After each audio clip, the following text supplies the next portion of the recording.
did you make the most of that today, learning your lessons? Yeah, I said to the group even before the game that you have to earn the right to get into a grand final. It's preliminary finals is so hard to get through. And, whether there was a bit of resolve from last year, whether there's been a bit of resolve from some of the close losses that we've had so far this year, I thought in the last quarter, the players were just super. The way that they dug really, really deep. We probably didn't play our best footy at times, and Adelaide would probably be over there saying the same. It was a bit of a struggle for both teams to try and get the game looking the way that both teams would have liked. But that win was just full of character. Could you sense a bit of, you said it was full of resolve, but could you sense a bit of deja vu and catch up with that mark in the goal square from last year? I wouldn't say deja vu. You've got to stay in the moment. As a coach and as a coaching group, we were just looking at, okay, well, what do we need to do, from a coaching perspective to help the players out there. Sometimes you get too involved as a coach, and sometimes, they need a little bit of assistance. We did a couple of things late in the game which really helped us just lock the ball in that front half. But in saying that, to win the ball around the contest and get it forward, that's the first part of it. Staying in the moment, how did you feel when the final siren went? As a coach, it's a little bit of relief, more than probably elation. As a player, I think it's elation, but as a coach, it's more the relief that a lot of your planning, a lot of the hard work that all the coaches and the whole program do has come to fruition, and we've earned a right to be in a grand final now. How'd you see Jenna Bruton's third term? Outstanding. She just knocked up getting the ball in that third term and getting it forward for us and just finding a way. We spoke at half time that our post-clearance ground ball had dropped away in that second quarter, and we know how important she is to that for us. She just upped the ante and got to work. And I thought, I said to a lot of the players, I said to the playing group afterwards that in those tight, tough games, final games, everyone has their little moments. I think that third quarter was Jenna's. I thought Talia Randall, was super, with some of the marks she took and the way that she competed, just to name a couple. But I think, across the board, everyone just had their moment and made the most of it. How's Neve Martin going? She did a pretty tough game out there today. Yeah, she did. Parents have come all the way from Ireland to see her for the first time play, and early in the game, I think she copped one in the mouth, the jaw, a head clash, and she's all good. No concussion protocol. I think she's got a sore jaw and a fat lip. Did Carney come in a bit sick today? Yeah, Carnes was a little bit under the weather, which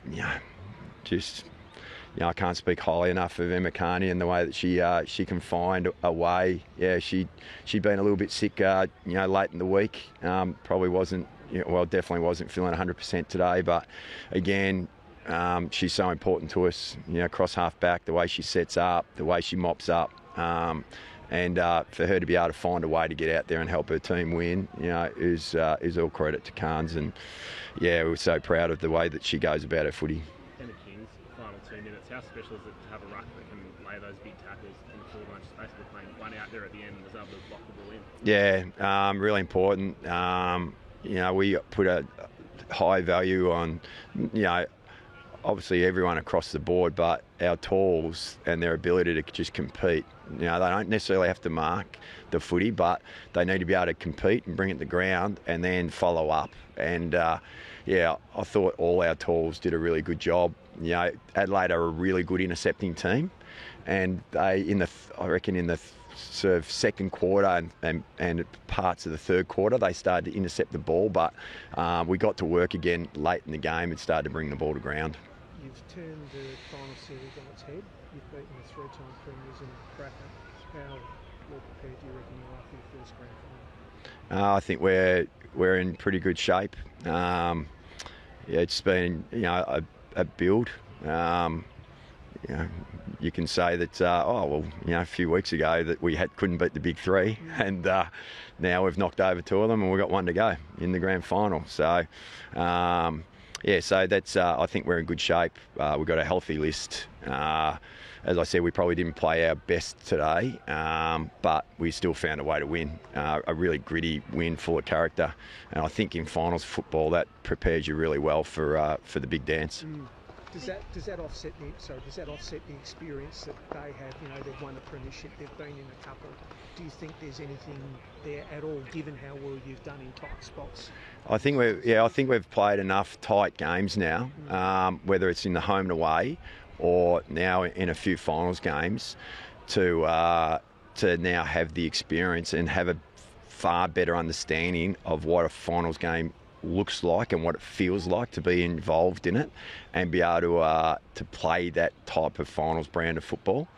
I think we've really grown with that. Everyone, talked about us being a skillful team and playing nice football, and yes, that's right, we are. But I think we've added that other element of also being able to grind it out, play gritty footy when we have to, embrace the imperfect moments in a game, and they're the things that actually hold you in good stead in finals. It's been 3 finals in a row decided by less than a kick. Do you think if the AFL can bring it in, they should implement the score review system in the grand final? Good question. I hadn't thought about that one. I must admit, when I was watching that game last night on the telly and potentially that first goal that Brisbane got, I said to my wife and my daughter, I said, I wonder when the actually AFL might bring in a review system. And all I can say is it would be disappointing to actually lose a grand final due to the fact that there's an error, a human error, when potentially they've got the ability to actually put the things in place to make sure that doesn't happen. Do you think Jazzy Garner's going to poll well tomorrow? I think she'll poll really well. I think she's had another outstanding year. I thought the same last year, but I think she's even taken her footy to another level. She had an unbelievable off season that set herself up for a terrific pre-season. She's just carried it all the way through. But Jazz is the type of player, like that would be the furthest thing from her mind now. Like, she's now in a grand final, and she'll just be planning and preparing to help the team win. That's just the person that she is. Any individual awards or recognition or accolades that come her way, I think that's just a bonus for Jazz. I hope personally that she gets recognised, because we internally, and probably externally as well, everyone realises what an unbelievable footballer she is. So hopefully she gets the recognition she deserves. I know it wouldn't have been pleasant for you to see, but have you seen a better grab than AFLW grab than Chance Martin? It was a pretty super grab. I'd come down. I'm not too sure, but I didn't actually have a great view of it. I just saw a Crows play a jumper, so rise above the pack. Look, they did everything they could to obviously win that game, and in those tight games, sometimes you just you're thankful that you're on the right end of the result. The one in Adelaide earlier on, round 9, we were on the wrong end of the result when we'd done a lot right as well. So. Been a tough few years for the men's side. What does it mean for the club and the fans to have the women's team qualify for the grand final? Yeah, I just spoke to Sonia Hood and Jen Watt about that. I think it's tremendous for the whole club. It has been a bit of a struggle, but the club know the direction we're in. As far as a women's program, we get unbelievable support. The club are highly invested in our women's program. And as you can see, the support with our men's playing group here, and Clarko and Tide, they're invested in it, and we're also invested in the direction that they're taking the men's program as well. Good on you. Thanks, guys. Thank you. Yeah, will be a big week.